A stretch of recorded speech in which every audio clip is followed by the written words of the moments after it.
Fala, meus queridos alunos, tudo tranquilo? Bom, agora a gente vai finalizar finalmente as principais aulas sobre os principais ciclos termodinâmicos. Você já aprendeu comigo o ciclo de Carnot, que é aquele ciclo idealizado, cujo rendimento é máximo. Falei para vocês sobre o ciclo de Otto, motor álcool, motor a gasolina, motor de 4 tempos, e falei sobre o ciclo diesel.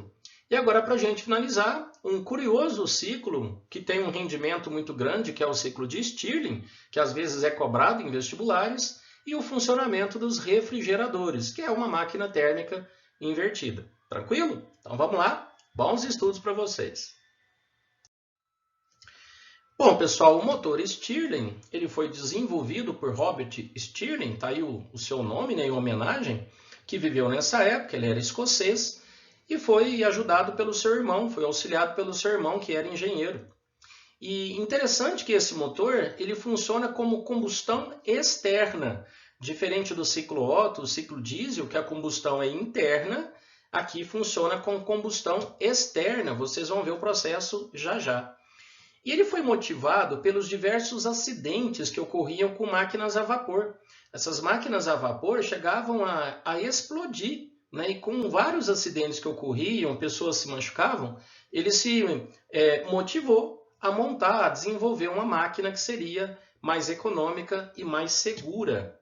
Muito bem, então basicamente, olha, é muito simples, vocês vão ver no ciclo. Funciona com duas câmeras com temperaturas diferentes, a quente e a fria, e funciona com a dilatação do ar. Você simplesmente aquece o ar e esse ar a alta pressão consegue movimentar um pistão, um êmbolo, gerando então trabalho mecânico.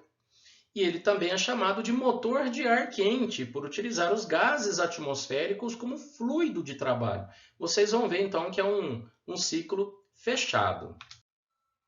Então, falando em ciclo, né, vamos ver como é que ele funciona. É um ciclo reversível, cíclico, que apresenta 4 tempos de funcionamento.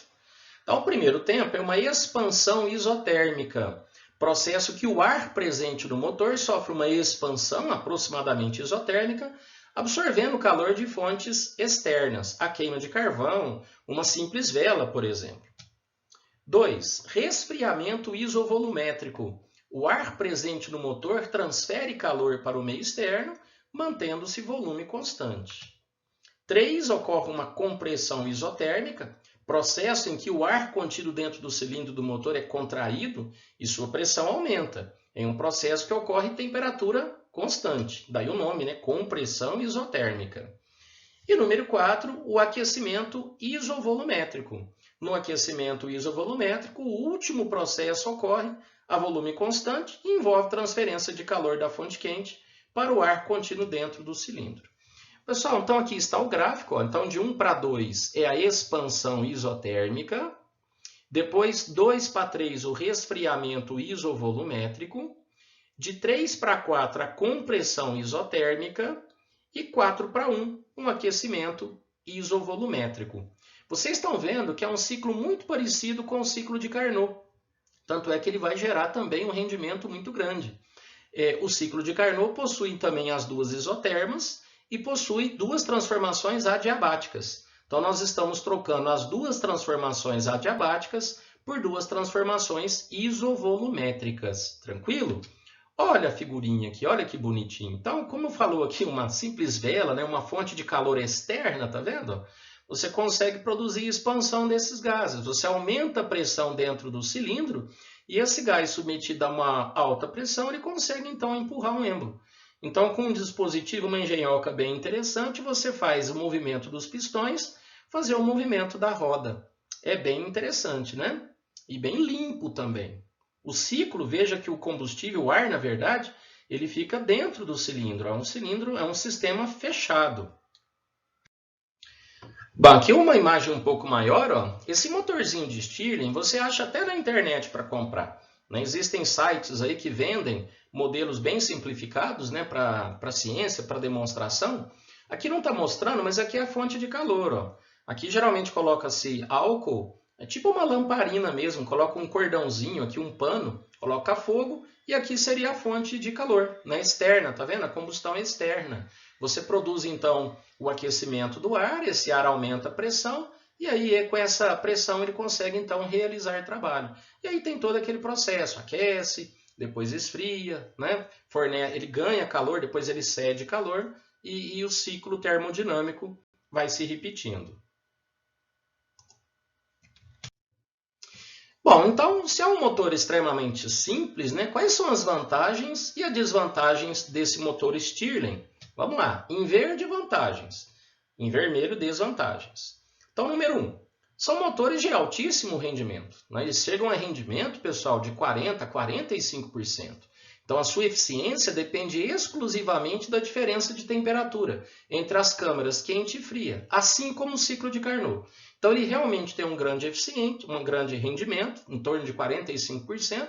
Motores a álcool, gasolina, por exemplo, chega a 20%, 25%, né, no máximo.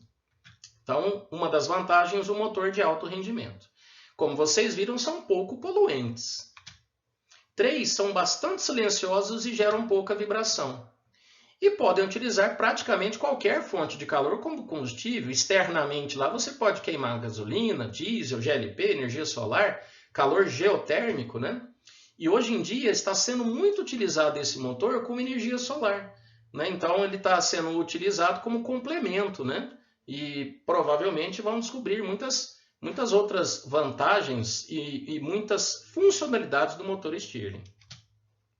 Agora, então por que ele não é montado, né, por exemplo, em automóveis? Quais são as desvantagens? Primeiro, eles são pouco populares, né, o que seu custo de produção fica elevado. O sistema de vedação do gás utilizado nas câmaras é de difícil controle. E 3, que talvez é o problema maior, mudar a velocidade de rotação desse tipo de motor é um processo complexo. Depois que ele inicia, você vê que ele não inicia sozinho, você tem que dar um trancozinho lá para ele começar. E depois que ele começa, ele fica meio que zureta, ele não para. Né? Então ele é um motor que para você variar a velocidade de rotação dele é complicado e também o processo de partida. Né? Então ele é um pouco incontrolável. Né? Esse talvez seja a maior desvantagem no processo de utilização. Legal? Aqui, moçada, são aqueles gráficos, né, que eu estou fazendo para todos os ciclos, o gráfico PV, o tradicional PV, e estou incluindo também o gráfico temperatura e entropia, né, que é um gráfico que de vez em quando aparece em questões. Para você entender a entropia, lembra, variação da entropia, o ΔS, calor sobre a temperatura. Então vamos lá, olha aqui o gráfico PV, né? Como a gente viu, ó, o que é 1 para 2? 1 para 2, então, é uma transformação isotérmica. Então, é uma compressão isotérmica. 2 para 3, então ocorre aqui uma transformação isovolumétrica, onde o gás já começa a receber calor. 3 para 4, ele continua recebendo calor, porém aqui ele expande e a temperatura fica praticamente constante. E de 4 para 1, começa a ceder calor para o meio externo, para a fonte fria. Então, 4 para 1, ocorre aqui uma transformação isovolumétrica, e aí recomeça o ciclo. Veja que as etapas 2 para 3 e 3 para 4, o sistema ganha calor. De 4 para 1 e 1 para 2 é onde ele cede calor. Tranquilo? Como que eu vejo o gráfico da entropia, né, da temperatura? Bom, vamos ver o que fica constante. Olha, aqui nós temos duas isotermas, de 1 para 2 e de 3 para 4. Se são isotermas, a temperatura não tem que ficar constante? Então, olha aqui, ó, de 1 para 2, de 3 para 4. Agora, por que de 1 para 2 a entropia diminuiu? De 1 para 2 ele não cedeu calor? Então, se ele perde calor, a entropia diminuiu. Se ele ganha calor, a entropia aumenta, que seria aqui de 3 para 4. Tranquilo? Agora, e de 2 para 3? De 2 para 3 ele recebe calor também. Se ele recebe calor, a entropia também aumenta. E de 2 para 3 ocorre aqui um aumento também na temperatura. E de 4 para 1, processo invertido. A temperatura diminui porque ele cede calor e a temperatura diminuindo, ó, você vai de 4 para 1, você percebe que aqui na curva diminui a temperatura e também diminui um pouquinho a entropia, porque como ele cede calor, a variação da entropia é negativa. Pessoal, e a eficiência dos motores Stirling, né, o rendimento, ela é calculada de acordo com o ciclo de Carnot. Como é um ciclo de rendimento muito parecido, né, comprovado que o rendimento do ciclo de Stirling, caso você pegue alguma questão que fale sobre isso, é a mesma fórmula lá do ciclo de Carnot. 1 menos a temperatura da fonte fria sobre a temperatura da fonte quente, com as mesmas limitações. Não tem como você ter um motor qualquer cujo rendimento é 100%. Pessoal, tranquilo o ciclo Stirling? E agora, para a gente fechar esse momento, vamos falar um pouquinho sobre os refrigeradores. O refrigerador pode ser considerado uma máquina térmica operando no ciclo inverso. Então, como que é aquele sistema, né, da máquina térmica comum? Vem calor da fonte quente, uma parte realiza trabalho e uma parte é devolvido na fonte fria. Olha o esquema do refrigerador, como é que é o contrário. No refrigerador, ocorre um trabalho invertido pelo meio externo. Então, você vê que o calor ele flui de ordem inversa. O calor é retirado da fonte fria. A fonte fria seria no interior do refrigerador. Então, esse calor é retirado graças a um trabalho externo, que vocês vão ver que usa lá energia extra para isso, né, do compressor. E aí esse calor da fonte quente é devolvido, é retirado, é jogado na parte externa. A fonte quente é o ambiente externo. Então, de novo, é retirado o calor do interior da geladeira, da fonte fria, e jogado lá para a fonte quente. Ora, você lembra que a segunda lei da termodinâmica fala que é impossível o calor fluir espontaneamente da fonte fria para a fonte quente? Pois bem, isso aqui não está violando a segunda lei, porque isso não é espontâneo. Isso ocorre por causa da injeção de trabalho externo. Agora vamos ver como que isso aqui funciona na prática. Bom, então, como está escrito aqui, o refrigerador recebe o calor de um reservatório frio, o compressor fornece trabalho mecânico ao refrigerador e o calor é rejeitado para o reservatório quente. Então, no caso do refrigerador doméstico, os alimentos são contidos onde? No reservatório frio. O trabalho é realizado por um motor elétrico, na verdade é um compressor. E o reservatório quente é o ambiente, né? Na cozinha, no caso. Legal? Vamos ver como é que funciona cada parte desse ciclo. Bom, tá aqui um esqueminha de um refrigerador, a parte por trás, a parte de lado, a parte que interessa. E para começar, no interior de toda essa tubulação existe um fluido refrigerante, que são considerados os hidroclorofluorocarbonos. Antigamente era só os CFCs, né? Tem até uma observaçãozinha aqui, ó. Os famosos clorofluorocarbonetos, né? Eles eram usados como fluido refrigerantes por muito tempo. Mas a partir do protocolo de Montreal, eles foram proibidos, né, para esse tipo de utilização, porque eles produzem efeitos, né, negativos na camada de ozônio, como está escrito aqui. Isso aqui é só uma curiosidade. Então, os fluidos refrigerantes foram modernizados, e esses fluidos que circulam aqui, eles devem possuir baixa pressão de vaporização e alta pressão de condensação. Bom, vamos lá, vamos ver como é que funciona cada etapa. Vamos começar pelo famoso compressor. Nosso ciclo, então, vai começar daqui, tá? Veja, o compressor funciona como uma bomba de sucção, que retira o fluido do ramo da tubulação, que o antecede, reduzindo a pressão, e injeta esse fluido no ramo da tubulação que o sucede, aumentando a pressão.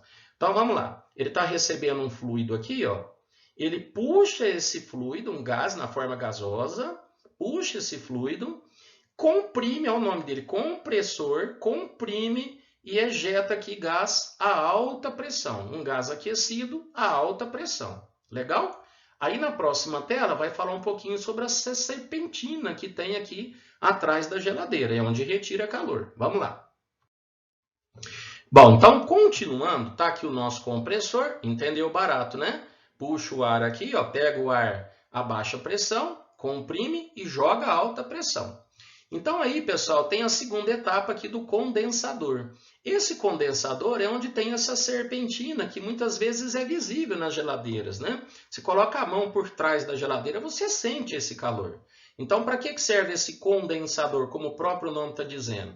Essa serpentina que está na parte de trás, na qual o vapor se liquefaz, ó.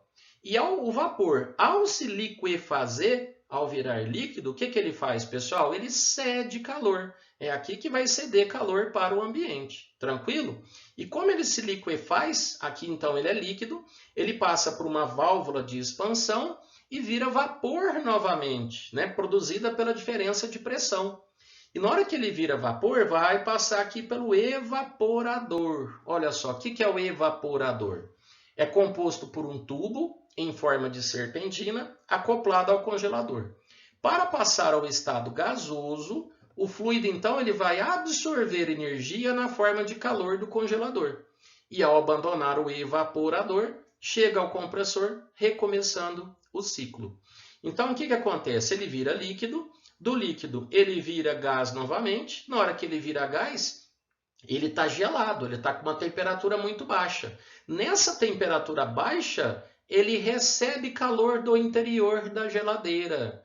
Então, ao receber calor do interior da geladeira, ele aquece novamente. Então, esse líquido, o processo todo de aquecimento, volta a ser gás novamente e recomeça todo o ciclo. Vocês entenderam? Eu vou mostrar para vocês umas imagens legais. Olha aí, pessoal, mais ou menos o que está acontecendo é isso aí. Olha só, tá, aqui é o compressor, tá vendo? Esse desenho é o compressor, ele recebe o gás a baixa pressão, comprime e joga a alta pressão, e aquecido, olha, aquece. Aí o gás perde calor para o meio ambiente. Aí esse gás que perdeu o calor passa pela válvula de expansão, aqui já na fase líquida, né? Aqui ele já está na fase líquida. Ele perdeu o calor e se condensou. Na fase líquida ele passa pela válvula de expansão, vira gás de novo. Hora que vira gás de novo, um gás frio, tá vendo? Essa válvula de expansão faz o gás esfriar. Ó, o food aqui, ó, que beleza, né? E aí o interior da geladeira cede calor para esse gás que recomeça todo o ciclo. Fala que não é legal. E aqui tem um simuladorzinho muito legal, né, mostrando o movimento do compressor. Então, na geladeira não é motor que tem lá, é um compressor, é o nome correto, tá? Que é isso aqui embaixo, né? Lá no fundo da geladeira dá para você ver. Olha o tamanho da serpentina aí. Então, tá aqui o gás, ó, o gás aquecido. Aqui do gás, tá vendo as gotinhas, ó? Ele condensa, entra aqui novamente, depois ele vira vapor novamente, vira gás, né? Recebe calor do interior da geladeira e recomeça o ciclo. Isso é muito legal, né? Não? Uma grande engenhoca, né? Que seria da gente sem a geladeira? Muito bem, vamos continuar. Bom, pessoal, aqui nós estamos terminando. Esse é o desenho base de vestibular. Ó. Muitos desenhos usam essa figura, muitos problemas, né? Isso aqui indica dentro da geladeira. Até coloquei uma legendinha aqui. O A seria dentro da geladeira, esse B aqui seria o compressor e o C seria aquela válvula de expansão, né? Onde ele vira gás novamente. E aí, pessoal, para a gente finalizar, existe o cálculo da eficiência de um refrigerador. Como se fosse o rendimento da máquina térmica, só que aqui é um pouquinho diferente. Eficiência de um refrigerador, ele pode ser até maior que 1. O cálculo é diferente, não é aquele cálculo de rendimento, né, que jamais pode ser igual a 1. Então, na verdade, olha como é que a gente faz. Vamos simbolizar pela letra E para diferenciar do rendimento. Essa eficiência é uma razão de quanto calor você consegue retirar da fonte fria para cada unidade de energia que você consegue injetar. Então, é a quantidade de calor da fonte fria dividida pelo trabalho. Você ainda pode fazer aquela relação, né? O que seria o trabalho? O trabalho é a diferença do calor da fonte quente menos o calor da fonte fria. Tranquilo? E existem idealizações, o chamado refrigerador ideal é o refrigerador também conhecido como de Carnot, que funciona, basta trocar aqui no lugar das quantidades de calor pelas temperaturas absolutas, tá? Mas isso aqui é um pouquinho de aprofundamento. E aí, só para a gente fechar, quando afirmamos que a eficiência de um refrigerador é 2, imagina que você calculou aqui, poxa, refrigerador, a eficiência é 2. Queremos informar que gastamos 1 joule para retirar 2 da fonte fria. Essa que é a ideia. Você gastou 1 joule, você injetou 1 joule para que o sistema consiga retirar 2 da fonte fria. Então, o rendimento, não rendimento, melhor palavra, eficiência igual a 2. Nos refrigeradores de hoje em dia, a eficiência varia de 3 a 5, tá? Dos ares condicionados, 2,5 mais ou menos. Legal? E para a gente finalizar, pessoal, esse exercício que caiu no Enem. Olha a figurinha clássica aí, ó, tá? Então, o que ele fala aqui? A invenção da geladeira proporcionou uma revolução no aproveitamento dos alimentos ao permitir que fossem armazenados e transportados por longos períodos. A figura apresentada ilustra o processo ciclo de funcionamento de uma geladeira, em que um gás no interior da tubulação é forçado a circular entre o congelador e a parte externa da geladeira. É por meio do processo de compressão que ocorre na parte externa e de expansão que ocorre na parte interna que o gás proporciona a troca de calor entre o interior e o exterior da geladeira. Bom, ele está perguntando a alternativa correta, né, nos processos de transformação de energia.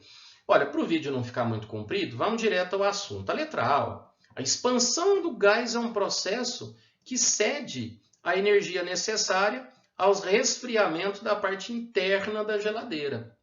Na verdade, a expansão do gás, se o gás está expandindo, ele vai receber calor do interior da geladeira, ele não vai ceder, como está dizendo aqui.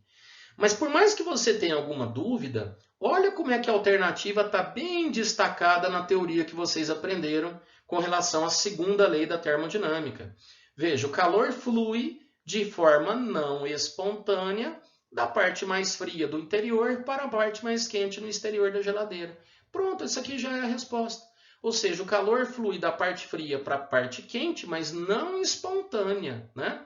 É o processo do funcionamento do refrigerador, que seria então a máquina térmica invertida. Eu não vou ler as outras alternativas, depois você lê com calma. E agora está na hora, né, de treinar, finalmente treinar os exercícios e fazer os exercícios relativos a ciclos dos principais vestibulares. Tá joia? Então, pessoal, um grande abraço para vocês e bons estudos!